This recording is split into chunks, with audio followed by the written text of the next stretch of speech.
My girlfriend said, "If you loved me, put my name on the house deed." After 3 months of dating, I said, "Then I guess you'll have nothing." I thought that was the end. I had no idea that the chaos started the very next day and turned everything upside down. She looked me straight in the eyes and said, "If you loved me, put my name on the house deed." I blinked. 3 months in, and she was already asking for ownership of my house, the one I had worked for years to buy. At first I thought she was joking. Then I realized she wasn't. I set the papers she pushed toward me back on the table and said firmly, "Then I guess you'll have nothing." Her jaw dropped, and for a moment the room was silent. I thought that would be the end. Maybe an argument later, maybe some disappointment, but nothing more. For a moment I regretted my words, wondering if I had been too harsh. But then I thought, maybe this is the moment to truly see what she's made of, to see if her love was for me, or just for what I had. I decided to test her, to watch how she would react when faced with this boundary. What happened next? That's when the chaos began. I met Emily through a friend. She was beautiful, charming, and had this way of making you feel noticed from the very first conversation. She wasn't just pretty. She genuinely cared, asking how I was, remembering little details I'd mentioned, checking in if I said I was tired or stressed. From the start, Emily had a habit of asking questions that made me pause. What if you got sick and had huge medical bills? Would you share your savings if something happened to me? Who would own the house if something went wrong? At first I thought it was just concern, but over time I realized these weren't casual questions. They were probing, testing boundaries. We spent a lot of time together. Lunches, weekend walks, late-night calls. Emily's attention felt genuine, leaving little notes or reminders, always making me feel like I mattered. But beneath the warmth, I started noticing subtle patterns. Her questions about money, health, and property weren't just curiosity. They were signs of how she thought about security and control. Then came the house. I'd bought it just a month before meeting Emily, my own sanctuary, a space that represented years of work. When she asked to be on the deed, I was stunned. It wasn't just a request. It felt like a test of my priorities and boundaries. After I told Emily, "Then I guess you'll have nothing," her face fell. She looked disappointed, even hurt. For a moment I wondered if I had been too harsh. But then I thought, maybe this is the moment to truly see her character. Is she here for me or for what I've earned? Over the next few days I watched Emily closely.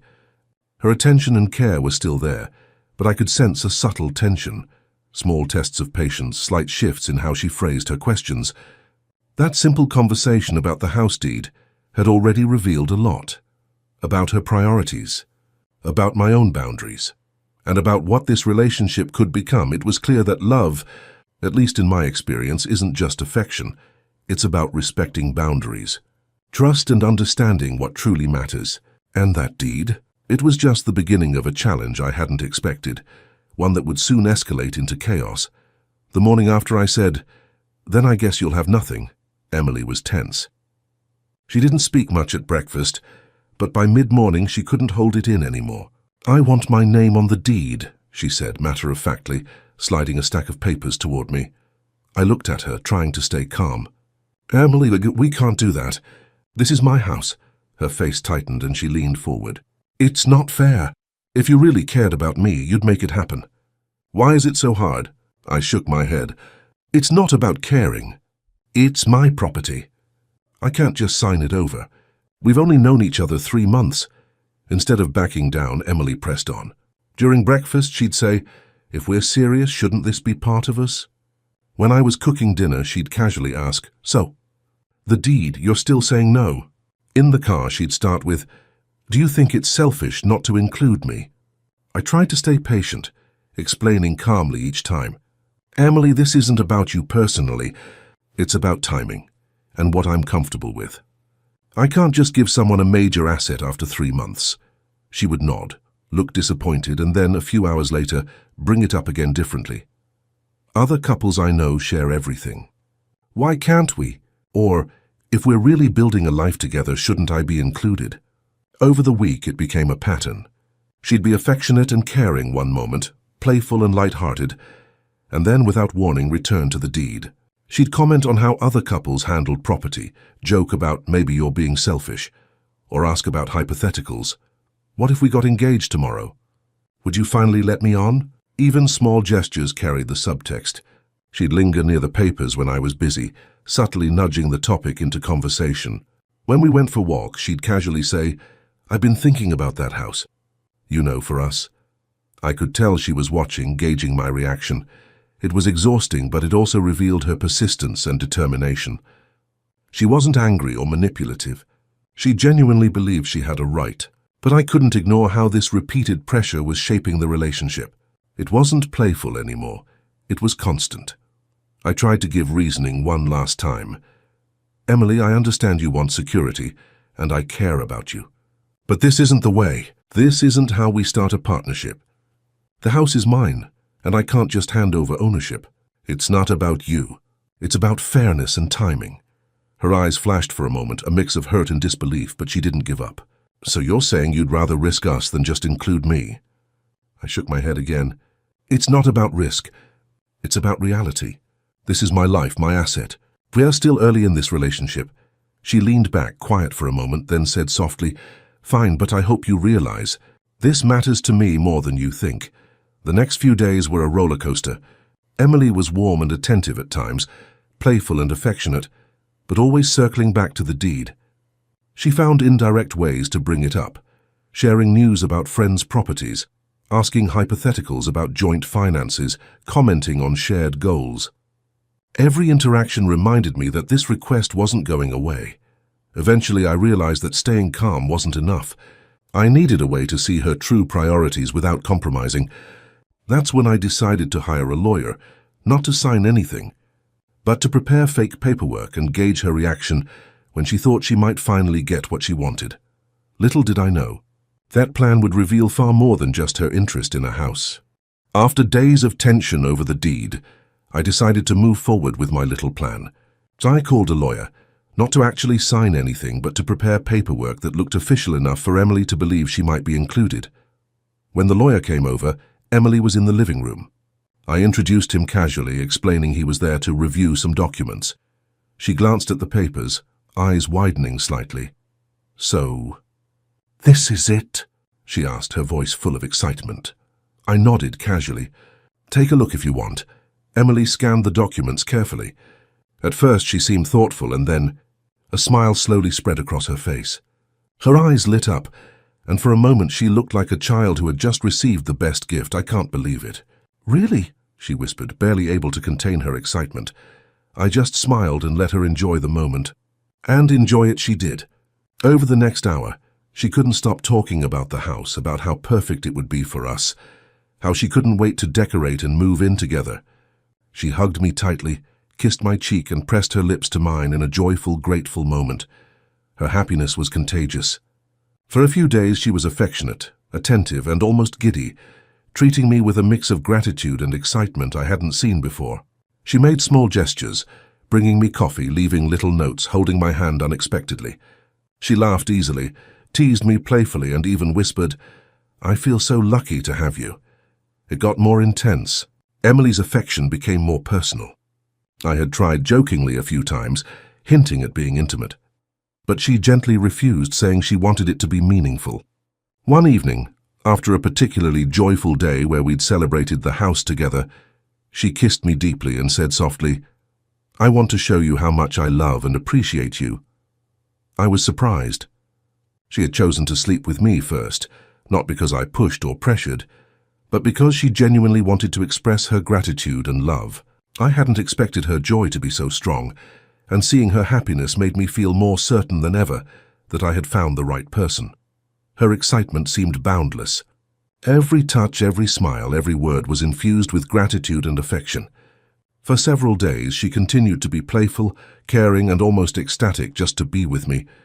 I watched her and thought, maybe I finally met the right person.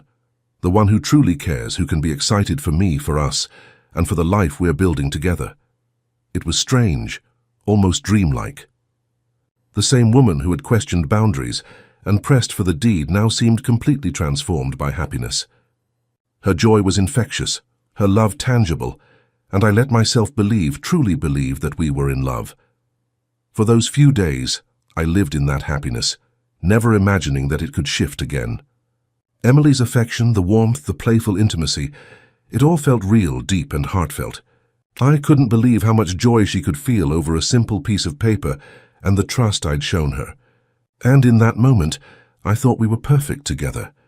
For the first few weeks after the deed excitement, Emily was overjoyed. She hugged me, kissed me, brought me coffee, and left little notes all over the apartment. She even slept beside me, holding me like nothing else mattered. I couldn't help but think, maybe this was what it felt like to find the right person. Her happiness was genuine, or at least it seemed so, and for a while I allowed myself to believe that we were building something real. But slowly, subtle cracks began to show. Emily stopped leaving notes. Her touches became lighter, hugs shorter. She no longer lingered after kisses, and her laughter felt slightly forced. Text messages that once flowed endlessly from her grew shorter, delayed, and sometimes unanswered. She would spend hours on her phone, retreating to another room, and when I asked if everything was okay, she would shrug or smile briefly, offering no explanation. At first, I brushed it off as stress or fatigue. Maybe she had work deadlines or personal concerns. But the feeling of distance was unmistakable, and it gnawed at me. The warmth and attention that had been so overwhelming just a few weeks ago were gone. Emily seemed distracted, and I couldn't ignore it any longer. Then came the first hint of betrayal. I noticed her whispering on her phone late at night, hiding the screen whenever I walked by. My instincts tingled, and one day I caught a glimpse of messages that confirmed my fears. She had been talking to another man, flirty, planning meetings and expressing feelings I thought were reserved for me. My heart sank. The woman who had been so joyful and affectionate had been seeing someone else behind my back. I confronted her calmly at first, asking why she had been distant and what was going on. She tried to laugh it off, denying any wrongdoing, but I had the messages. With evidence in hand, I laid everything out. Emily, I know about him. I know what you've been doing behind my back. This isn't love, it's betrayal. Her reaction was immediate and explosive. She shouted, calling me paranoid, accusing me of being controlling, manipulative, and cruel. But I stood firm. I wasn't yelling, I wasn't threatening, I just stated the facts. I told her I couldn't continue a relationship built on lies and deception. For a few days after the confrontation, she avoided me entirely. The apartment, which had once been filled with warmth and laughter, felt cold and silent. I thought maybe she would leave on her own, but then the next bombshell hit. Emily returned with an attitude I hadn't expected. She was vengeful, bold, and oddly confident. "I'm selling the house," she declared one evening, slamming a set of papers on the kitchen counter. "I've found a buyer and it's mine. You can't stop me. This house is legally in my name and I can do whatever I want with it." I froze, trying to process her words. She truly believed it. In her mind, the deed was valid.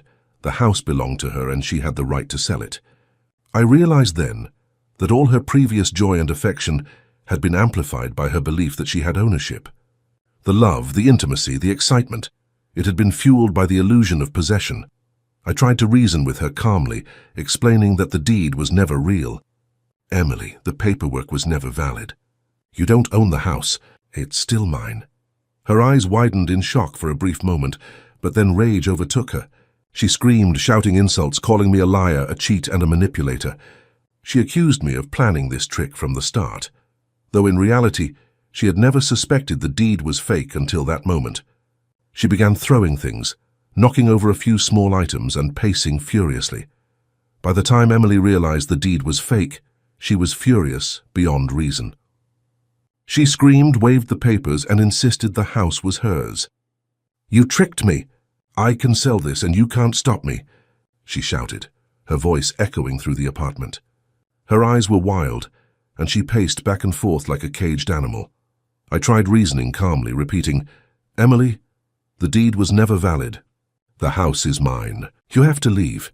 She laughed, a bitter, mocking sound. "Leave? I'm not leaving. This is mine. You can't kick me out." Seeing she wouldn't leave voluntarily, I began removing her belongings one by one.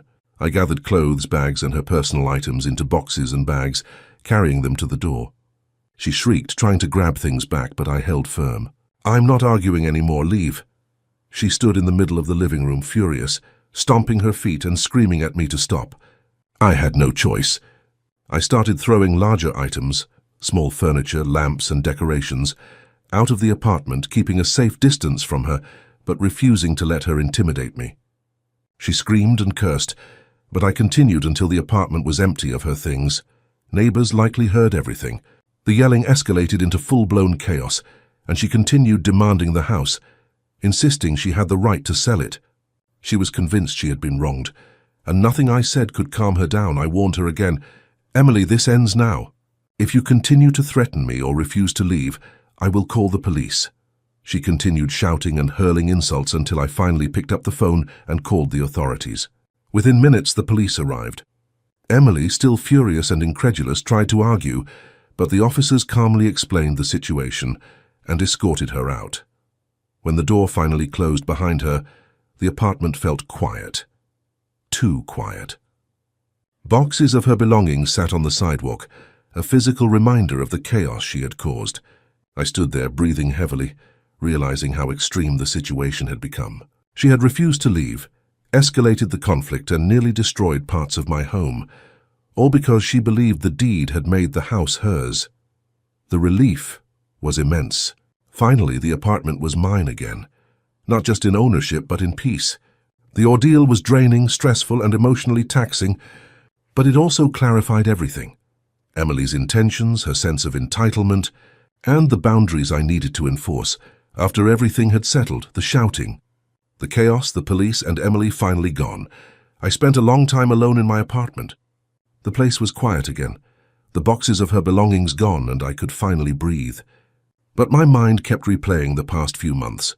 The excitement, the joy, the intimacy, and then the betrayal and madness. I realized something important. Sometimes people show their true colors not in calm moments, but when they believe they have control or are about to lose it. Emily's affection, her laughter, even the intimacy we shared, it all had been magnified by her belief in the house. Once the illusion broke, so did her behavior, and ultimately our relationship. It hurt. It stung to think that someone I trusted, who I thought genuinely cared for me, had been willing to cheat and manipulate behind my back. But the experience also taught me about boundaries, patience, and clarity. I learned that love isn't just about excitement, gifts, or gestures. It's about respect, honesty, and consistency. Looking back, I'm grateful for the lesson, even if it came with chaos. I'm grateful that I held my ground, that I didn't give in to her demands, and that I was able to protect what was mine. Most of all, I'm grateful for the clarity it gave me, about her, about myself, and about the kind of person I truly want to share my life with.